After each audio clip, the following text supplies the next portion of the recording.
আসসালামু আলাইকুম রহমতুল্লাহ। প্রিয় দর্শক, পবিত্র হারামাইন শরীফানে প্রদত্ত জুমার খুতবার ধারাবাহিক বাংলা অনুবাদ পর্বের আজকের আয়োজনে থাকছে গত ৩রা এপ্রিল পবিত্র মসজিদুল হারামে শায়েখ বান্দার বিন আব্দুল আজিজ বালিলা হাফিজাহুল্লাহর প্রদত্ত খুতবার বাংলা অনুবাদ। আশা করি পুরো আয়োজনটি উপভোগ করবেন। ওনার আলোচনার মূল বিষয়বস্তু ছিল বর্তমান প্রেক্ষাপটে করোনা থেকে বাঁচার একমাত্র উপায় হচ্ছে আল্লাহর নিকট দোয়া করা এবং নেক আমল করা। দর্শক, পারিপার্শ্বিক জটিলতা ও সামগ্রিক পরিস্থিতি বিবেচনায় প্রতি জুমার বাংলা অনুবাদ শনিবারের পরিবর্তে রবিবার বাংলাদেশ সময় বিকাল ৫টা বাজে প্রচারিত হবে ইনশাআল্লাহ। সুধী দর্শক, আরেকটি কথা বলে রাখি, তা হচ্ছে আজকের এই অনুবাদ পর্বে আমরা সম্প্রতি সময়ে ধারণ করা গুরুত্বপূর্ণ কিছু ভিডিওর ফুটেজ আপনাদের সামনে তুলে ধরব। দর্শক, আপনারা যদি এই চ্যানেলে নতুন হয়ে থাকেন অবশ্যই চ্যানেলটি সাবস্ক্রাইব করবেন এবং পাশে থাকা বেল আইকনটি চেপে দিবেন।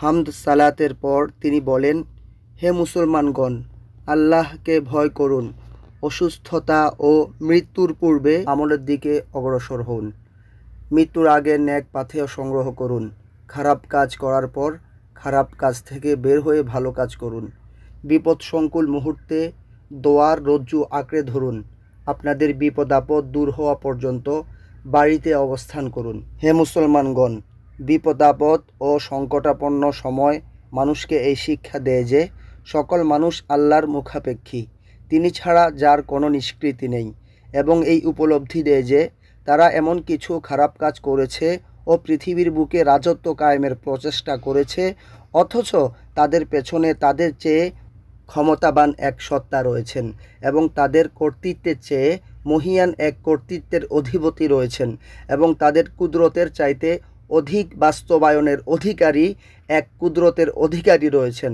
আর তাদের ইচ্ছা শক্তির চেয়ে বেশি পূর্ণতা দানকারী একজন ইচ্ছা শক্তির মালিক রয়েছেন। এটা আল্লাহর সৃষ্টির উপর তার বিধান বা সুন্নত হচ্ছে যে তিনি বিপদাপদ দিয়ে তাদেরকে নিজের দিকে ফিরিয়ে আনেন এবং মানুষের অহংকারের চিকিৎসা করেন, যে বিপদ তাদের সামনে নিজেদের দুর্বলতা ফুটিয়ে তোলে। আল্লাহ তাআলা ইরশাদ করছেন, কাল্লা ইন্নাল ইনসানা লায়াতগা আর রাআহু ইসতাগনা ইন্না ইলা রাব্বিকার রুজআ। অর্থাৎ বস্তুত মানুষ তো সীমা অতিক্রম করেই থাকে, কারণ সে নিজেকে অভাবমুক্ত ও অমুখাপেক্ষী মনে করে। তোমার রবের প্রতি প্রত্যাবর্তন সুনিশ্চিত। আল্লাহর বান্দাগণ, মানুষের অবস্থা তো এমন যে মানুষ উদাসীনতায় ডুবে থাকে তাদের রোগে পতিত হওয়া পর্যন্ত। যখন তাকে পরীক্ষায় অবতীর্ণ করা হয় তখন তার হুঁশ ফিরে, আর যখন হুঁশ ফিরে তখন সে আল্লাহকে স্মরণ করে।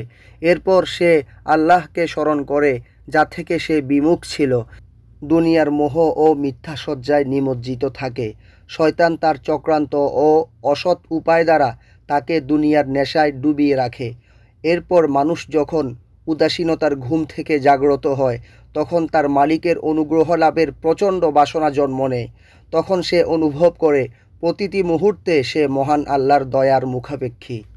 সে বিপদে পতিত হয়েছে, সে চিন্তা ও বিপদে নিমজ্জিত হয়েছে, সে নিজে থেকে মুক্তি লাভের আকাঙ্ক্ষাও রাখে না, সে নিজ শক্তি দ্বারা নিজেকে কোনো সাহায্য করতেও পারে না।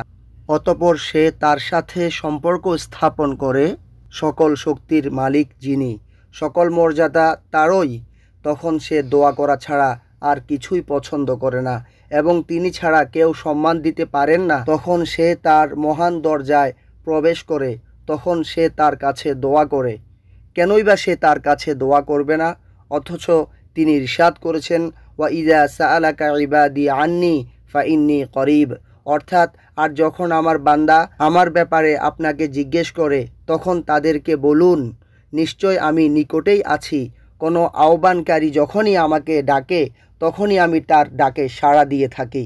অতএব তারাও যেন আমার ডাকে সাড়া দেয় এবং আমাকে বিশ্বাস করে, তবেই তারা সঠিক পথের দিশা পাবে। কেনই বা সে তাকে ডাকবে না? অথচ সে জানে দোয়াই সকল সমস্যার সমাধান করে এবং কারো দোয়া বিফলে যায় না। কেনই বা তাকে ডাকবে না?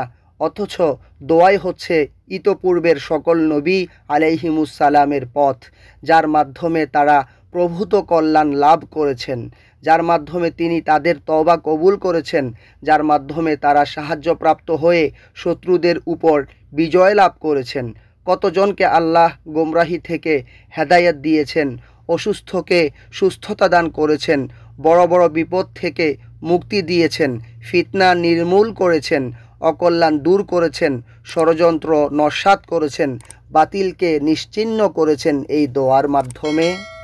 আপনারা কি আশ্চর্য বোধ করছেন? তাহলে পবিত্র কোরআনে তাদের জীবনী সাক্ষী রয়েছে, তাদের অবস্থা শিক্ষণীয়। আবুল বাশার হজরত আদম ও তার স্ত্রী হাওয়া আলাইহিমাসসালাম আল্লাহর কাছে দোয়া করেছিলেন, রব্বানা যালামনা আনফুসানা ওয়া ইল্লাম তাগফির লানা ওয়া তারহামনা লানাকুনান্না মিনাল খাসিরিন। অর্থাৎ উভয়ে বলেছিলেন, হে আমাদের রব, আমরা নিজেদের উপর অন্যায় করেছি, যদি আপনি আমাদের ক্ষমা ও দয়া না করেন তবে আমরা ক্ষতিগ্রস্তদের অন্তর্ভুক্ত হয়ে পড়ব। সূরা আরাফ আয়াত নম্বর 23।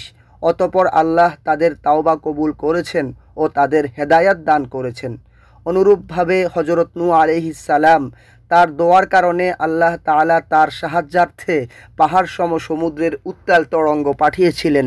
ওয়ানুহান ইয নাদা মিন ক্বাবলিহি ফাস্তাজাবনা লাহু ফানাজ্জাইনাহু ওয়া আহলাহু মিনাল কারবিল আযীম। অর্থাৎ আর স্মরণ করুন নূহকে, পূর্বে যখন তিনি আহ্বান করেছিলেন তখন আমি তার ডাকে সাড়া দিয়েছিলাম, অতঃপর তাকে ও তার পরিবারবর্গকে অর্থাৎ ঈমানদারদের মহাসংকট থেকে উদ্ধার করেছিলাম এবং আমি তাকে সেই সম্প্রদায়ের বিরুদ্ধে সাহায্য করেছিলাম যারা আমার নিদর্শনাবলী অস্বীকার করেছিল। তারা ছিল এক মন্দ সম্প্রদায়, এজন্য আমি তাদের সবাইকে নিমজ্জিত করেছিলাম। সূরা আম্বিয়া আয়াত ৭৬-৭৭। এমনইভাবে মূসা ও তার ভাই হারুন আলাইহিস সালামের দোয়া, ফেরাউন তাদের বিরুদ্ধে ষড়যন্ত্র করার পর যে দোয়াটি তারা করেছিলেন মূসা আলাইহিস সালামের কণ্ঠে, রব্বানা ইন্নাকা আতাইতা ফিরআউনা ওয়া মালাআহু যিনাতাও ওয়া আমওয়ালান ফিল হায়াতিদ দুনিয়া রব্বানা লিয়ুযিল্লু আন সাবিলিক রব্বানা তমিস আলা আমওয়ালিহিম ওয়াশদুদ আলা কুলুবিহিম ফালা ইউমিনু হাত্তা ইয়ারাউল আযাবাল আলীম। অর্থাৎ, হে আমাদের রব, আপনি ফেরাউন ও তার পরিষদবর্গকে দান করেছেন জাঁকজমকপূর্ণ সামগ্রী এবং বিভিন্ন রকমের জীবনোপকরণ। হে আমাদের রব, এর ফলে তারা আপনার পথ থেকে মানুষকে বিভ্রান্ত করছে। হে আমাদের রব, তাদের সম্পদগুলো নিশ্চিহ্ন করে দিন এবং তাদের অন্তরসমূহ কঠিন করুন, যাতে তারা ঈমান আনতে না পারে ওই পর্যন্ত যতক্ষণ না তারা যন্ত্রণাদায়ক আযাবকে প্রত্যক্ষ করে।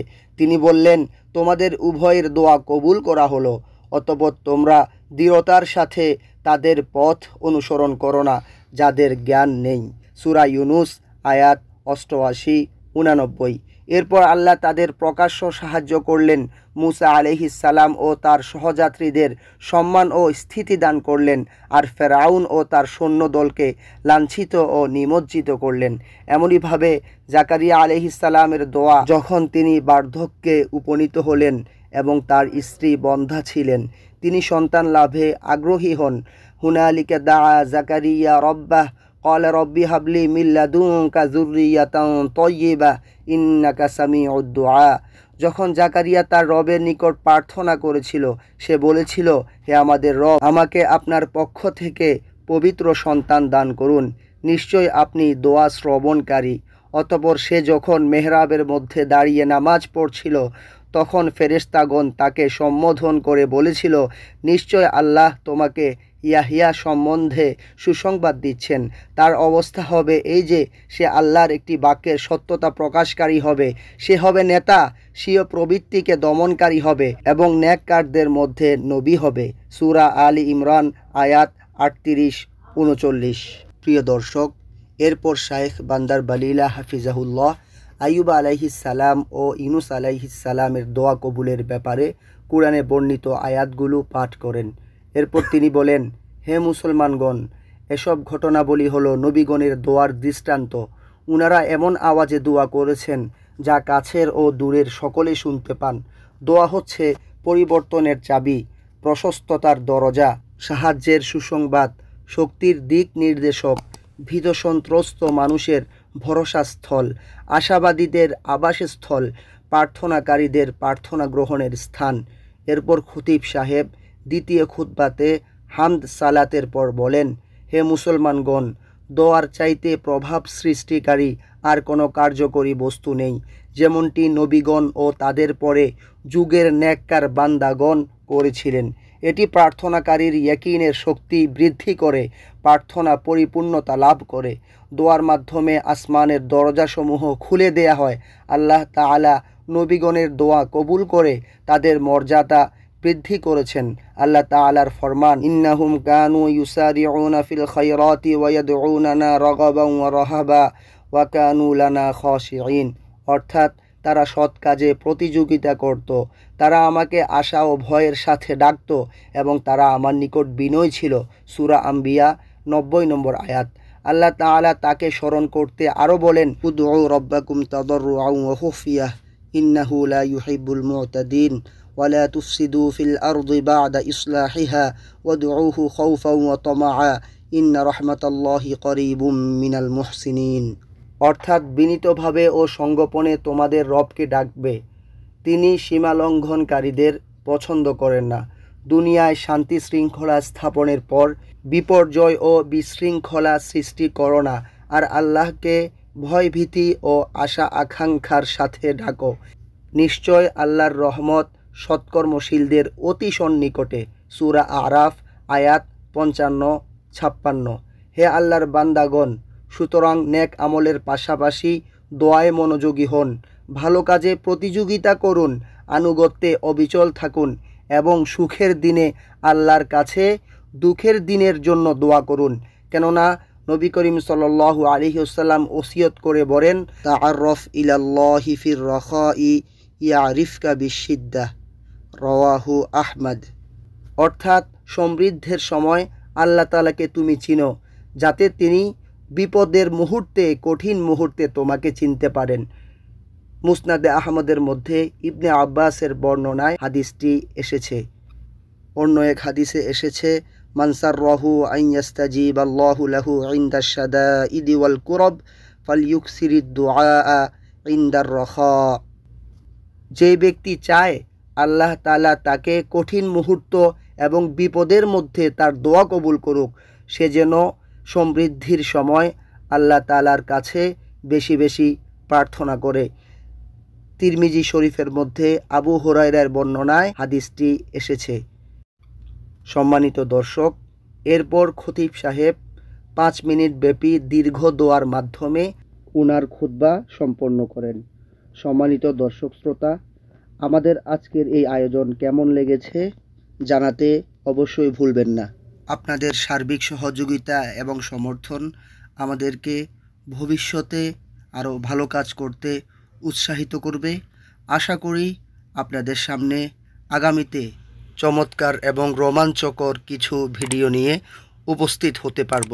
দর্শক, ইতিপূর্বের জুমার বাংলা খুতবা এবং পবিত্র বদর যুদ্ধের পূর্ণাঙ্গ ডকুমেন্টারি দেখতে চাইলে ভিডিওর উপরে আই বাটনে ক্লিক করতে পারেন। আল্লাহ পাক রব্বুল আলামিন আমাদের সবাইকে সুস্থ রাখুন, হেফাজত রাখুন। আসসালামু আলাইকুম ওয়া রাহমাতুল্লাহি ওয়া বারাকাতুহু। রোড টু হিজাজ, ঐতিহ্যের সন্ধানে। রোড টু হিজাজ, ঐতিহ্যের সন্ধানে।